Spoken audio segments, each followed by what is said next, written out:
الحمد لله الكريم سلمنا على استفاد بفرود وسنن سكرته لأنه قد ساخني لوطني به نفى ما أنفني وهذا لي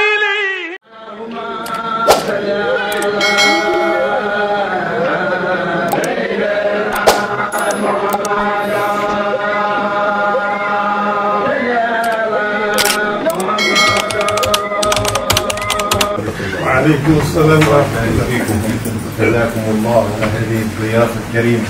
الله يبارك فيك. مرحبا بك. الله يبارك فيك. مرحبا بك. مرحبا وسهلا. دائما. مرحبا بك.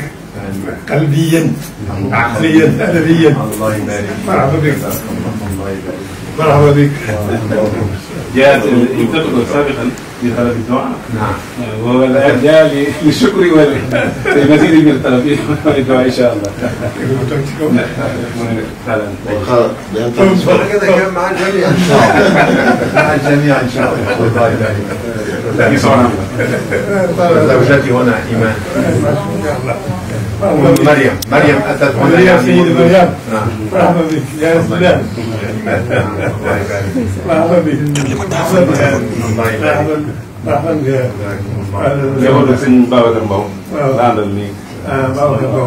bi nekkoon lii Mbacke waaw ñoom dafa daan ñëw ba muy xale di colonie vacances. yàgg dafay ñëw nag sëñ Fall Mbow. waaw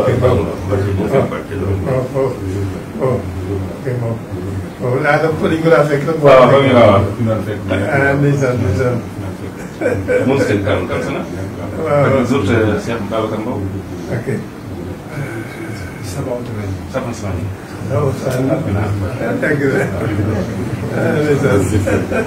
sa yaram bi.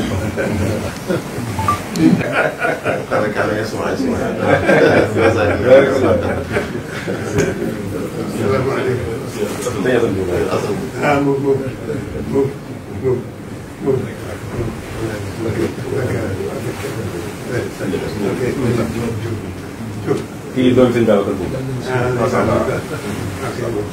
maam Samba. moom doomu si Babacar moo kon nag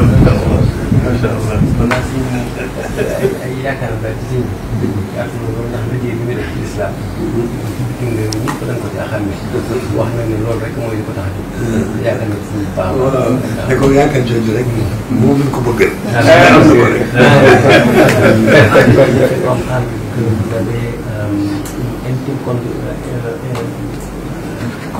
conviction que œuvrer au nom d'Allah de par vos activités de conférence à travers le monde entier est une de vos missions primordiales. Demandez ces prières, cette mission continue. Et il dit le fait simplement d'avoir cette conviction, eh bien, sachez qu'il a la même conviction pour vous et les mêmes prières qu'il demande à Dieu pour vous, et qu'à ce titre-là, vous pouvez être justement dans une situation de paix intérieure et de confiance.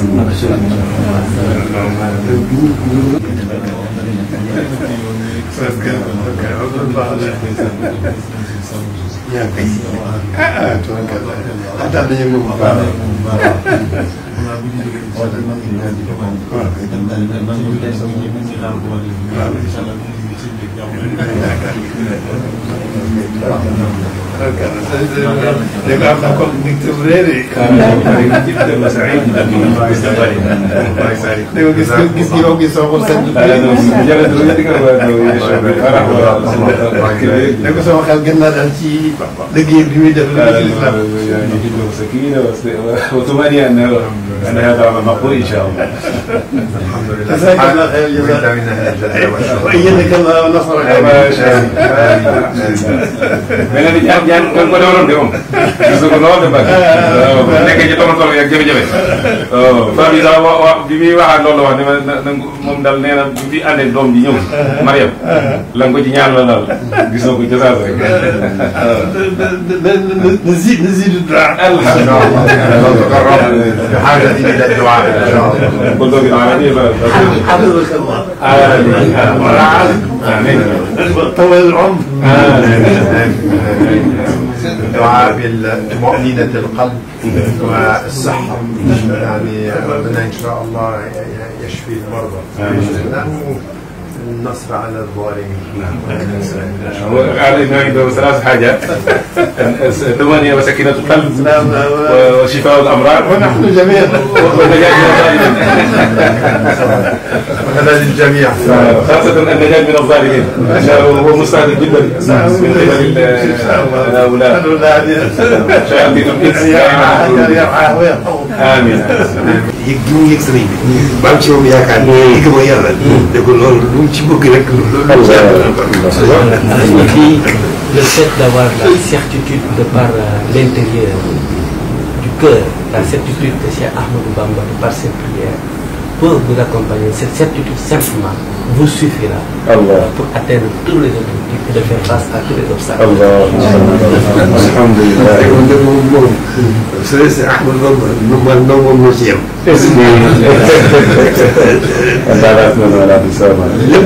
lépp yàlla la ko jox. dara ci boobu. Alhamdulillah, il dit que c'est Ahmadou Bamba. Vous comme lui, vous êtes au même niveau en termes d'implication auprès de Cheikh Ahmadou Bamba. Parce que simplement, toute sa vie il a investi dans la dévotion au nom d'Allah. Et à ce titre-là, vous avez les mêmes niveaux de responsabilité.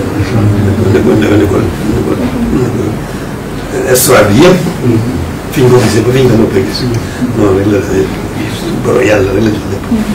Il dit de toute sa vie, quelles que soient les circonstances et les conditions, il n'a jamais été dans autre chose que adorer Dieu et servir le prophète. Et de son existence, et comme après sa disparition, eh bien tout le monde, et sans exception, ne lui ont accordé qu'un seul statut, Khadim Rasulullah, Abdoulaye wa Khadim Rasulullah, jaamu Yàlla. Donc adoré. léegi ne ko loolu moo loolu. waxtaan boobu moo jiitu ci ngan gi ni nga ko bëgg Il dit en fait en réalité le thème principal par lequel on devrait démarrer cette visite, eh bien c'est ce thème. Donc la place de Cheikh Ahmadou Bamba, sa mission devant Dieu, son service pour le prophète alayhi salatu wassalam, et que ceci devait constituer le premier thème. yéen nañ ko bu baax a baax tey am na yàqante ne moom yàlla doon mooy chance ci Sëñ Tuubaa. moom ba mu ñaan Sëñ Tuubaa la certitude, la conviction.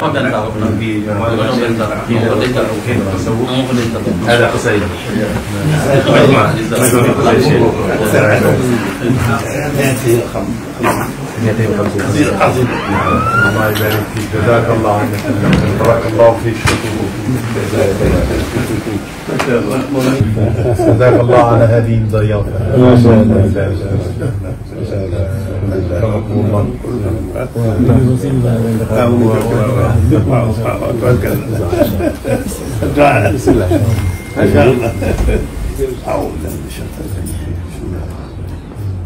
الحمد لله رب العالمين الرحمن الرحيم إياك نعبد وإياك نستعين اهدنا الصراط المستقيم صراط الذين أنعمت عليهم غير المغضوب عليهم ولا الضالين آمين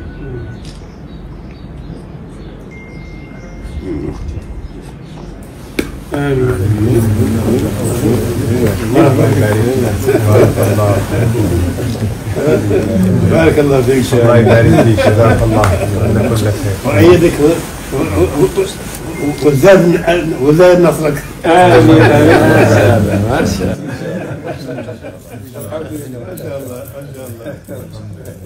فرحنا بك غاية الفرح الحمد لله الله يبارك فيك جزاك الله الله يبارك فيك الله يبارك فيك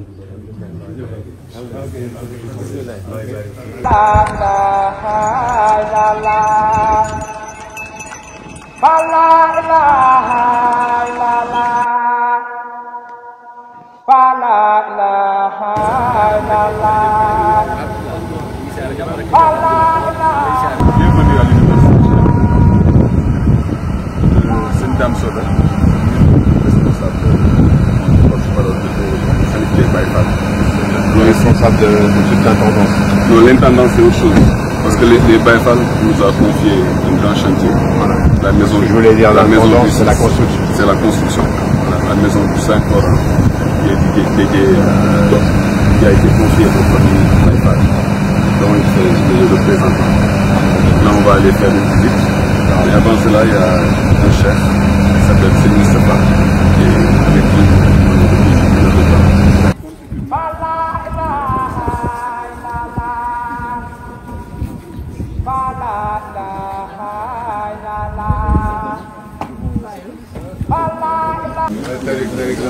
Mamaki, Ramadan. Al-Musawar. Al-Musawar.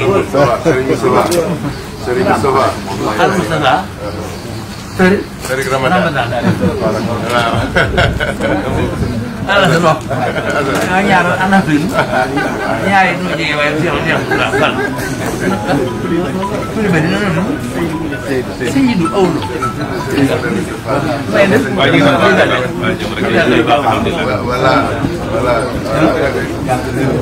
Lemin wa, usah nyari ayah kebun saya. Lemin al-Musawar. Yang ini ayah kebun. Am ñaar ko ko la ñewon na fi at mom waaw man mi wax 1988 waaw Serigne Babacar fi won ko ah Babacar ko won ya kese bi mom ñaar su gis bi dana ma gis genn wal ah bon la ko la imam de wonu soxna man sa no xam na yow waaw moom mi nga xam ne day jàngale kat ci université yu mag yeemal na waaw bokk na ci ñu ñëw ci ñi nga xam ne bitim réew université yu mag yeemal kàddu islam da lañ koy gën a déeral ak di ko soññee waaw loolu nag moom itam ñu ngi tudd taarix Ramadan waaw ma ne ko am li waaw taarix Ramadan waaw taarix Ramadan waaw ta jaxé léegi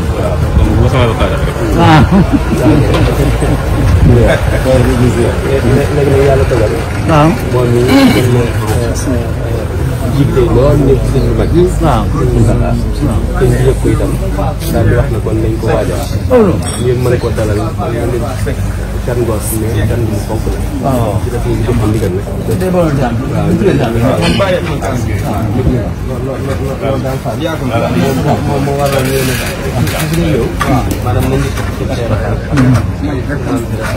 ngir barkeeloo doole loolu itam barkeeloo ko ci yoon yi nga xam ne suñ ko abka ci la ko tegoon loolu maanaam loolu moo koy tey xam nga Babacar Mbow xam nga si Babacar duñu xasal yi duñu xasal si la Babacar waaw si daan solo daal Babacar Mbow daa ndimbal boromam yaa ngi war seen bopp ngir bopp ndax ni suñu borom ñu ko ñaar yi am mat loolaa gi da ko ñaari mat ba taaram nag Sadiq kon Aboubacar Sadiq société wala fa waaye nag mu am ñetti taar dañ rafiqun nabiyul Mustafa xaaral ñeenti baat yi bu ñu saara moo tax Moussa man loxo ma doxañ Moustapha xaar rek la waaye loolu li ci dox wooye nag moom mooy na xam noonu la tudd ndax dañ ko Aboubacar mu juróom benn woy ويتحدث عن البيت هو الآن يتحدث عن أنه في إشارة إلى هذا البيت الذي تحدث فيه الشيخ الخليل في مقدمات الأمداح فيه أمداح للنبي صلى الله عليه وسلم ولكن في نهاية القصيدة هذا أيا خادم المختار لا تنسى صحبه فمن ينسهم فالمدح مخطط وبدأ في ذكر أبو بكر الصديق ذو الصدق والوفاء رفيق النبي المصطفى غار أنبأ أي أن الغار ينبئنا بما حدث وفيه قال أن اسمه الشيخ أبو بكر هذا في إشارة إلى هذا أسرار هذه مؤمن خمر من وين أمنا لكن أبو بكر كم يكون حمر من يتوي ما أخذ كيف يكون حمر بدأ بالخليفة الأول قال أبو بكر باسمه ثم مواصفاته ثم بدأ بالثاني فقال عمر كم يكون عثمان ثم بالثالث عثمان مجيوه وثلاث يعني 5 أبيات من الشيعة.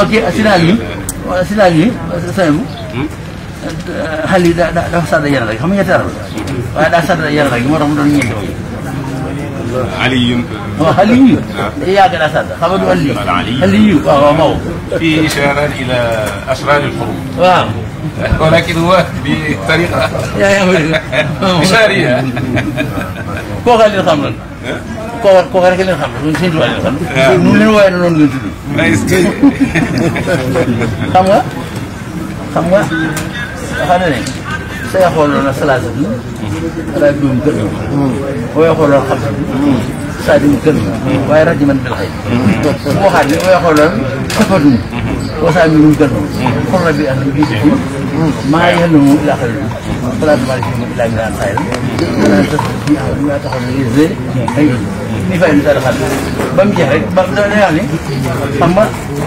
كيادني أصحاب الكرم القرآن كن fekk juróom ñaar lan xam ne ci yàlla daa njëkk ñett lool baa ñeent ak kël ko juróom ak baa juróom ñaar ak kël ko waaye mu jigéen mooy juróom ñaar ak kël ko kël ba nag xin biir la mu suñu doole xam waaye mu ne yem lii xaar nag mu si naa dañ ne maraloo tëbaloon saa soon waaye kafati suuf yem lii xaar mu si naa maraloo tëbaloon saa soon kafatal loo xam dañ kafatal yoon kenn miin na kon juróom-ñaar la ki waxtu leen nag moom la xam. waaw loolu yëpp dañuy muus li naa daa tudd seen tur mu ngi dégg. koo xam ne xam alxuraan la moom tudd leen dañuy juróom-ñaar la kër rek waaye kenn fekkoon moom. baax baax.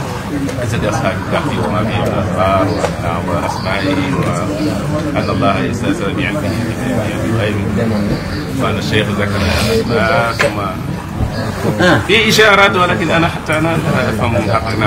نعم. يا بعد. En fait, la première de ces prières-là, c'est pas l'œuvre des docteurs, mais ça vient de Dieu. La prière, ça vient de Dieu, c'est Dieu qui guérit. Il donne un exemple. Il dit de vous mettre comme vous voulez. Mettez-vous à votre. Voilà. Alors, il a donné un exemple une métaphore de quelqu'un qui embarque dans un bus. Quand le receveur demande le ticket, vous donnez de l'argent, certes, mais le fait de donner de l'argent ne vous permet pas d'arriver à destination, mais à disposition de quelqu'un qui conduit jusqu'à destination. C'est pour ça qu'il dit c'est le classe. Et c'est le classe. Donc on va non seulement nous confier de manière absolue à Dieu, mais en même temps, on va suivre la logique que Dieu nous a faite. À partir de ce moment-là, eh bien, les maladies, que ce soit de l'extérieur ou de l'intérieur,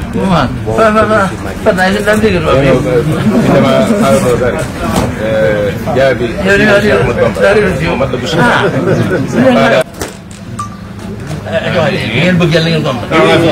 saa yi boobu ñaana matal la. waaw li nga bëgg yàlla nga waxale loolu. li nga bëgg yàlla nga bëgg yàlla nga ko. li nga bëgg yàlla nga ko am. li nga bëgg yàlla nga ko. li ngeen bëgg yàlla ngeen ko am. li ngeen bëgg yàlla ngeen ko am. En fait, la demande c'est collectif de demander à Dieu de satisfaire tous nos vœux et d'agréer tous nos vœux. yooyu dama doon. ñëpp saa mel ci loolu.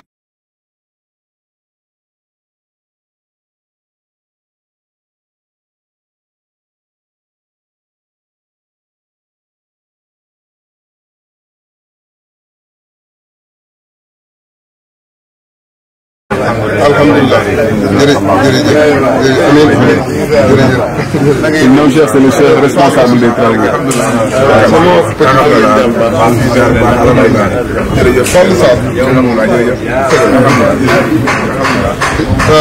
ñii ci njaboot gi lañ bokk c'est mon fils. salaamaaleykum. salaamaaleykum.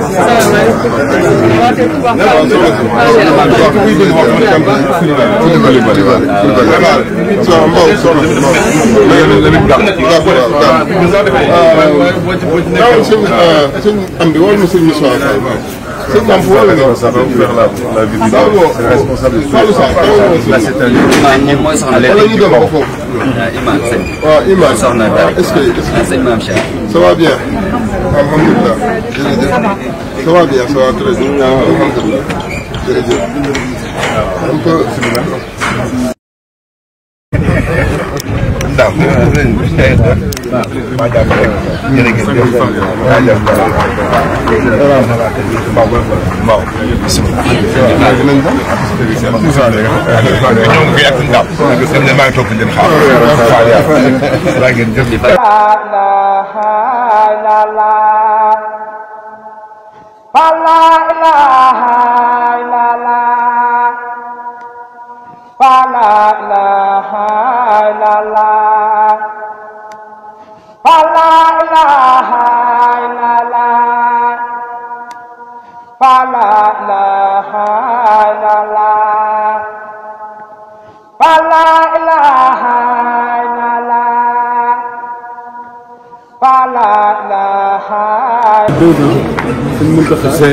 Il a donné une ndigal au Baye Fall de construire une maison consacrée aux Saint Coran.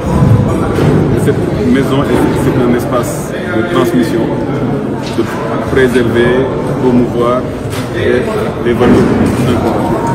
Donc tout ce bâtiment-là, on va y apprendre et faire les récitations sur plusieurs dédiés sur tous les étages. Vous savez, dans la communauté mouride, les jeunes talibés, ils sont dans les daras.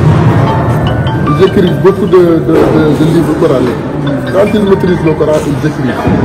Ces livres-là, ils sont collectés ici. Il y a aussi les livres venant des coraniques, venant des pays arabes. Ils sont donnés comme au Khalif. Tous ces livres coraniques-là sont collectés ici. Mais aussi les livres de sciences islamiques, les livres écrits par le Cheikh Ahmadou Bamba. Il en a écrit des tonnes. Les Khasaïd, les livres coraniques, les livres de fiqh islamique, mais aussi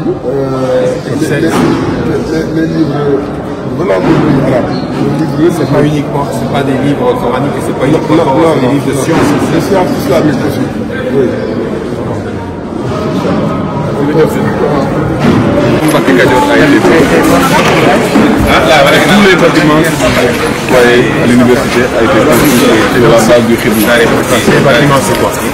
Les bâtiments, tout ça, c'est des salles de classe. Des salles de classe. Bon, là, c'est ce qu'on appelle le Majalis. Les élèves coraniques, quand ils ont fini de maîtriser le Coran, ils viennent ici, ils apprennent les livres de sciences islamiques. Les livres écrits par le chef d'abord, ensuite les livres expérimentés.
بما يبغض ظني وظنون من احسن بي الظنون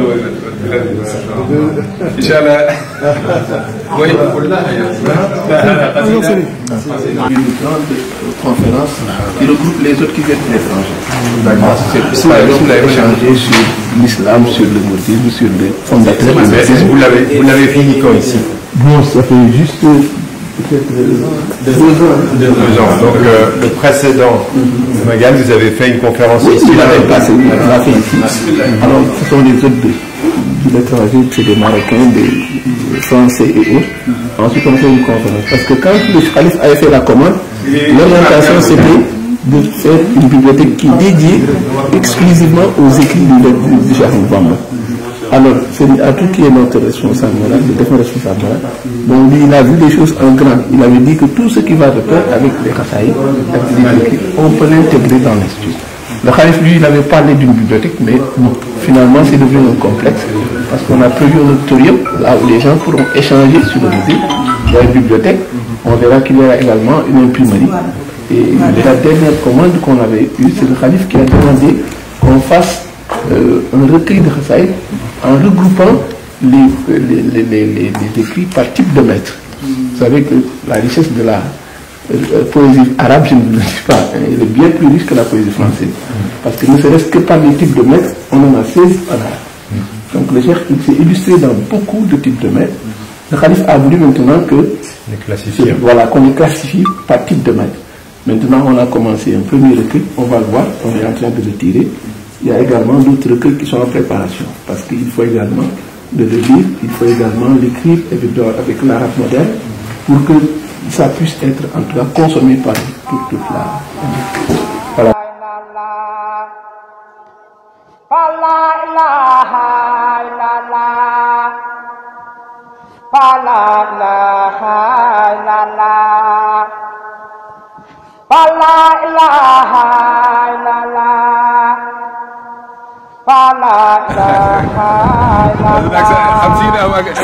أو 55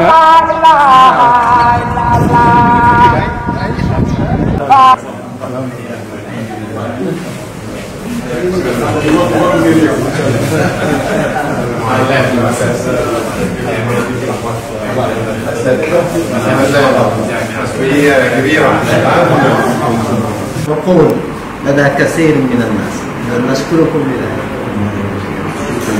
ربما je vais présenter sommairement cet établissement. Cet établissement est un complexe éducatif, un complexe que le Khalif a mis en place dès son accession au Khilafat, Cheikh Mohamed Moustapha. Parce que Touba est une cité de sciences, comme son fondateur l'a voulu. Donc il y a beaucoup d'établissements ici à Touba. On a des Dara, des écoles coraniques, environ 2000 Dara, écoles coraniques. Il y a d'autres centres d'enseignement traditionnels dans les mosquées, mais aussi il y a des écoles. Le cheikh, quand il a fondé Touba, c'était pour éduquer ses disciples, pour leur donner une éducation spirituelle.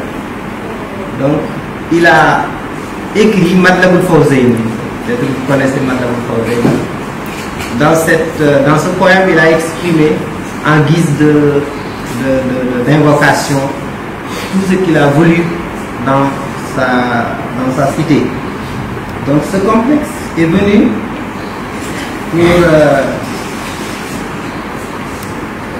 pour concrétiser et réaliser ce que Cheikh Ahmed Bamba a voulu à Touba. Que Touba soit une cité de science et de savoir. C'est pourquoi c'est un complexe, parce qu'il y a beaucoup de composants dans ce complexe. Il mesure environ 30 hectares et il est loin de la grande mosquée de 2,7 km. Dans Matlabul Fawzayni, donc la vision qui fonde cet établissement, dans Matlabul Fawzayni, le cheikh disait waj'al bina'i bina'a ilmi wa 'amalin bi sunnatin wa hilmi waj'al da'ban maskana at-ta'allumi wa mawdi'a al-fikrati wa at-tafahumi. Ô Seigneur, fais de ma demeure un lieu propice à la quête du savoir, à la méditation et à la compréhension. Fais de Touba un foyer d'orientation, de droiture et d'enseignement. C'est ces paroles dans Matlabul Fawzayni. La ilaha illallah, la ilaha illallah, la ilaha illallah.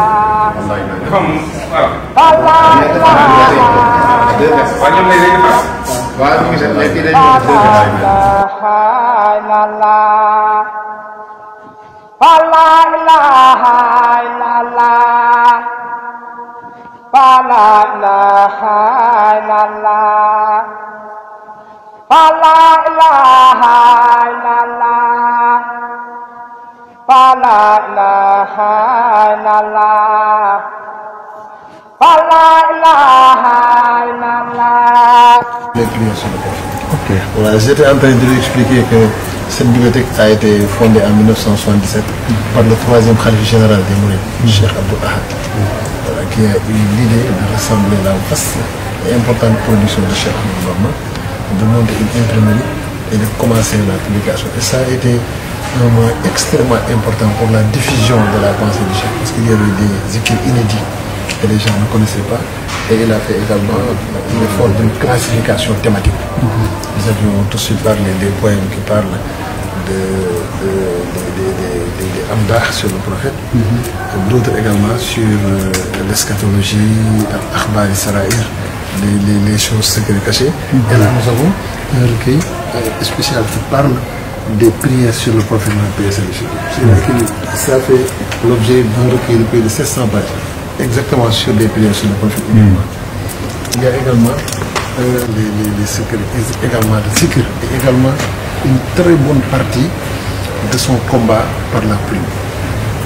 Parce que durant sa confrontation avec l'administration coloniale, il y a beaucoup de thématiques qui sont parties dans le combat par la plume, l'exaltation de Dieu, l'exaltation de l'insu de Dieu, la réfutation des thèses qui sont contraires à l'insu de Dieu. Ce que les gens ne voulaient pas, donc on voit des diatribes à l'endroit de la Trinité, et c'était pour lui le combat pour la plume. Et ça occupe une place importante dans ce recueil, qui est de 8700 vers.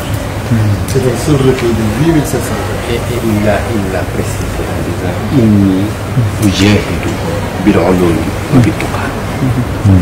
C'était vraiment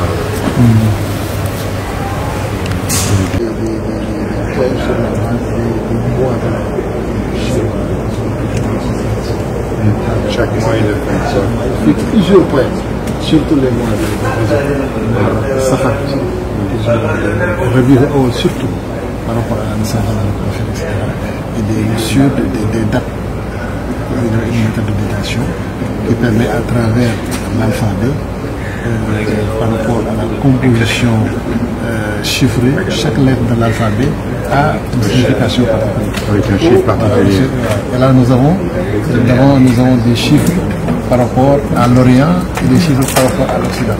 Et maintenant ils utilisent la méthode des chiffres de l'Occident pour parler de quand il dit par exemple J ceci. J, sa valeur numérique c'est 3. Ya, sa valeur numérique c'est 10. Sin, sa valeur numérique c'est 300. Shin, sa valeur numérique c'est 1000. L'année J ceci, nous sommes 1300. C'est une combination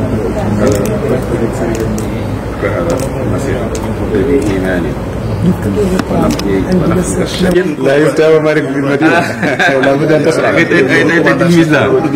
C'est des lettres anonymes qui sont adressées à des personnes, par exemple, qui répondent à tarif une lettre, et je tombe sur la lettre et je me demande est-ce que si j'efface le nom de tarif, je mets non, parce que c'est des conseils. كما هذه مجموعة تشتمل على بعض أجوبة من الشيخ القديم كان له في ترميم باقي القديم وشيء من إشاراته وبعض وصاياه لبعض مريديه وضحت هنا على ليست فتاوى يعني فقط لا ولكن هناك لا فيه فتاوى وهناك دراسات حديثة Et là, dans cet ouvrage, nous pouvons appréhender un peu la pensée islamique de Cheikh Ahmadou Bamba et surtout sa maîtrise des sources.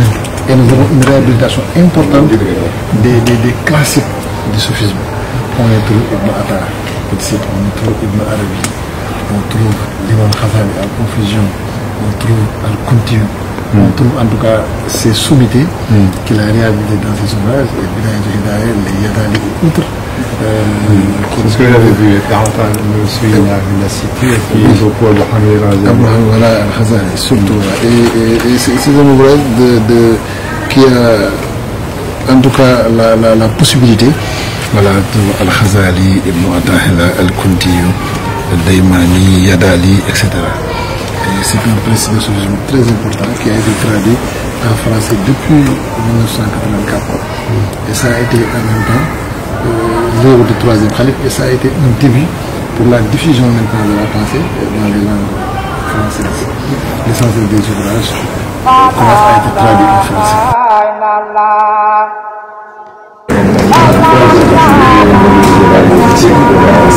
L'objectif c'est quoi? De faire en sorte que les élèves qui devaient quitter le pouvoir de la mer faire de la recherche. Les étudiants aussi. Ça c'est les membres de l'État.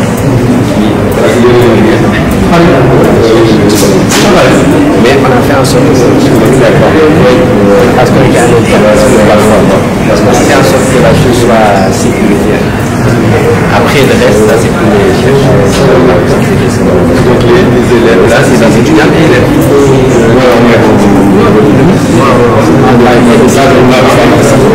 Donc ici on a fait des chiens qui ont été mis, et après maintenant le reste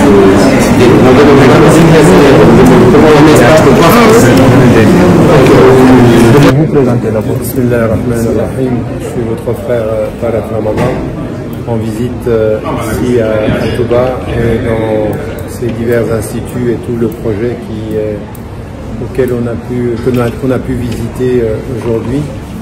Et ce que je dois dire, c'est que il y a plusieurs choses qui sont importantes. Nul ne peut nier en entrant dans la ville de Touba qu'il y a quelque chose de particulier dans cette ville. Et ça, c'est une première impression qui a été importante dès l'arrivée. Ensuite, nous avons pu rencontrer un certain nombre de responsables, les khalifes et au plus haut niveau de la hiérarchie, de ceux qui sont dans la tradition savante et qui sont dans la tradition du tasawwuf et de la tradition mystique.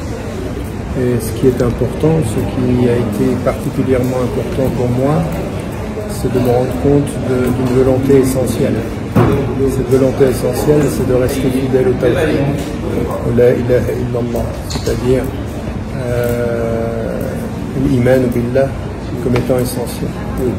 L'autre chose qui est importante et qui me paraît tellement essentielle à notre époque, c'est de se tenir fermement au Coran, à la tradition du Coran, parce que c'est ce que nous avons dans Surat Ar-Rahman. A'udhu billahi minash shaytanir rajim, bismillahir rahman Ar-Rahman 'allama al-Qur'an, khalaqa al-insan 'allamahu al-bayan. On a tout, et en fait, ces 4 versets, ils sont traduits pratiquement dans le projet ici à Touba. Ce que fait le Khalif, et ce que font ceux qui le suivent, à savoir la première des choses, le tawhid. Puis ensuite, la deuxième des choses, c'est Allama al-Qur'an, c'est s'en tenir au courant, c'est-à-dire la connaissance et l'apprendre. D'abord, bien entendu, le fait de l'apprendre par cœur, puis ensuite de le comprendre, puis ensuite de le mettre en pratique, et puis de comprendre que l'homme se détermine par ce double lien, l'unicité de Dieu et le lien au corps. Et ça, c'est ce qu'on a vu ici, dans cette ville, ce travail essentiel qui est fait. Walhamdulillah wa barakallahu fikum fi hada al-amal al-tayyib Inch'Allah nukmil bihi idnillah ta'ala. Et puis l'autre chose qui a été avec le lien à Dieu, avec le fait du Coran, c'est effectivement le savoir. Et là, partout où on se tourne ici, les rappels de Cheikh Ahmadou Bamba sont tous liés au le meilleur des croyants, c'est celui qui sait le mieux. Ça fait référence au verset coranique. Ceux qui craignent Dieu, ce sont les savants. Et donc il y a cette institution qui est liée au savoir. À ce qui est très très impressionnant, c'est de se rendre compte que c'est le savoir religieux bien sûr, c'est le savoir divin, c'est le savoir du visible et de l'invisible, mais c'est aussi le savoir très pratique. Et le prophète ne cessait de demander ça. Dieu, nous te demandons un savoir utile. Et le savoir utile, il est pour cette vie et pour l'autre vie. Et ce que nous avons pu voir à l'université, ce que nous avons pu voir des orientations qui sont données par le Khalif, c'est vraiment lié à ce savoir-là, ce savoir qui lie à Dieu, qui sert les hommes et qui sert le bien. Et donc il y a cette idée que là où on est, on doit faire le bien. Donc on l'a vu à l'université, ça a été une impression importante pour moi, c'est que c'est le savoir intellectuel. D'abord c'est le savoir spirituel, c'est le savoir intellectuel, mais c'est le savoir pratique aussi. C'est l'agriculture, c'est l'infirmerie, c'est la médecine, c'est tout ce qui est lié au savoir professionnel. C'est exactement les voies du prophète. Dieu et Allah Azza wa Jal, il n'a pas demandé à ce que nous soyons tous savants, il a demandé à ce que nous soyons tous croyants. Il n'a pas demandé à ce que nous sachions tous, mais que nous fassions avec ce que nous savons. Et c'est ce que vous enseignez ici, et masha'Allah alaykum. Que Allah agrée et accepte le travail qui est fait dans cette ville par les frères et les sœurs qui servent Allah Azza wa Jal et qui suivent les voies de leur modèle. Parce que c'est-à-dire que vous avez dans le prophète le meilleur des modèles, mais le prophète il était suivi par des amis et il était suivi par des gens qui portaient sa flamme et qui portaient sa lumière, et quand on les suit, on le suit tant qu'on comprend bien qu'en les suivant et en le suivant on sert Allah Azza wa Jalla, la ilaha illahu wa hada huwa at-tawhid. وبارك الله فيكم جميعا والسلام عليكم ورحمة الله.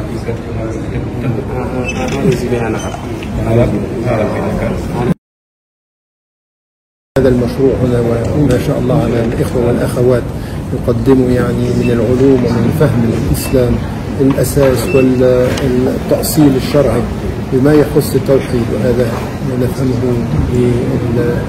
لا إله إلا الله، وهذا أفضل كلمة أن تفهم بالنسبة للمسلم والمسلمة في هذه الدنيا وفي هذه العيشة وفي هذه الأعمال في هذه الدنيا.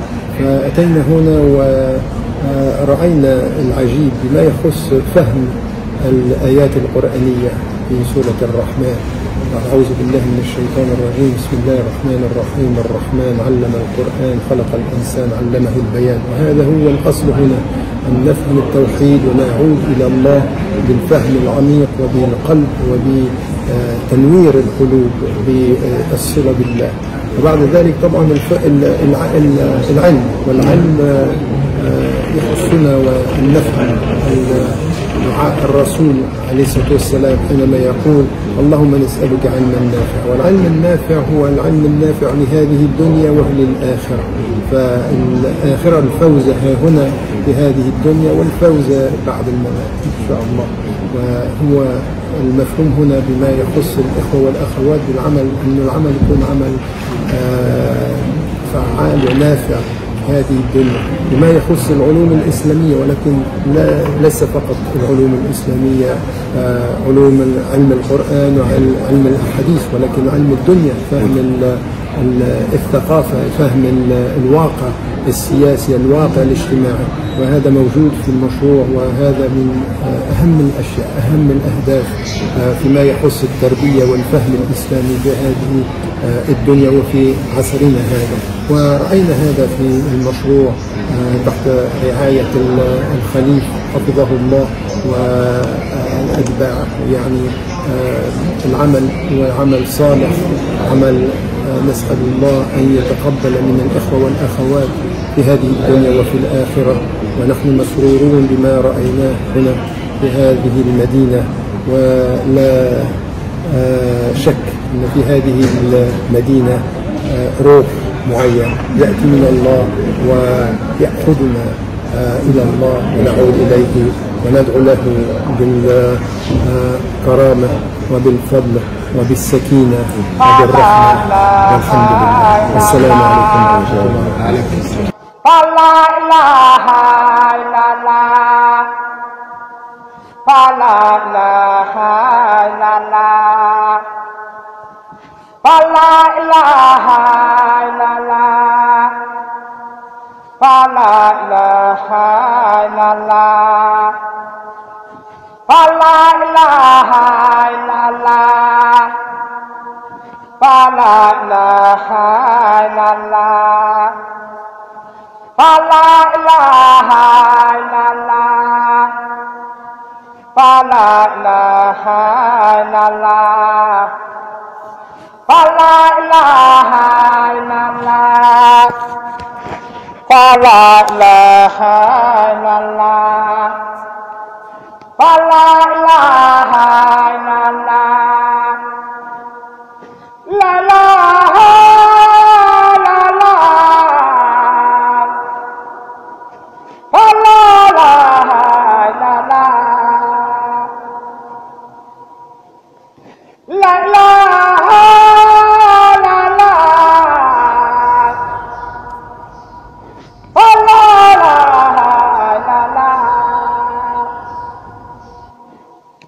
La ilaha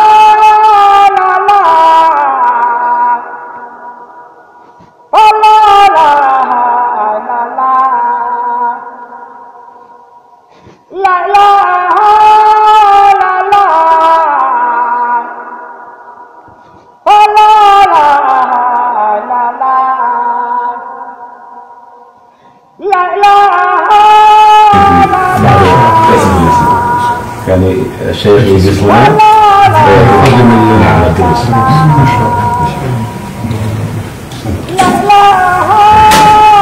لا بس هنا الحلقة.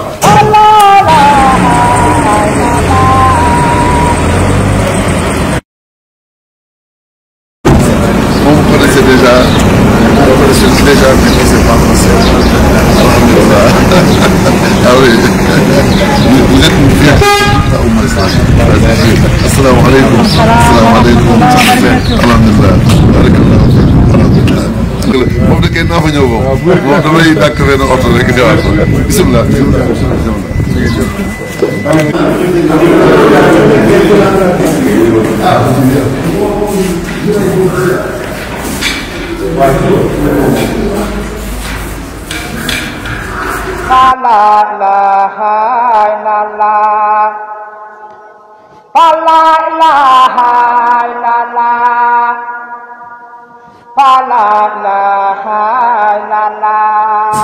Cette année, ça sera consacré les 50 ans de notre organisation.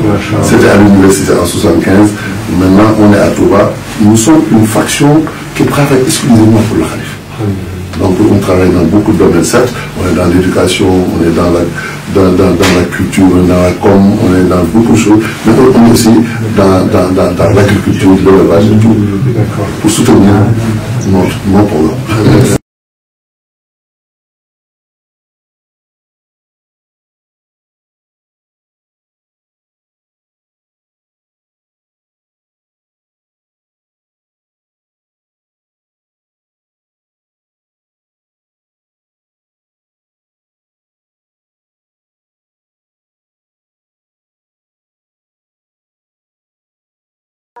La ilaha illallah. La ilaha illallah. La ilaha illallah. La ilaha illallah. La ilaha illallah. La ilaha illallah. La ilaha illallah. La ilaha illallah. La ilaha illallah. La ilaha illallah.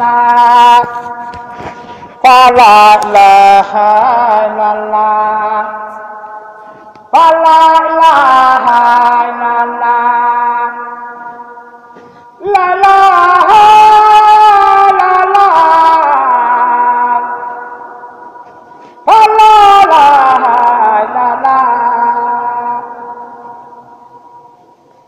La ilaha illallah. La ilaha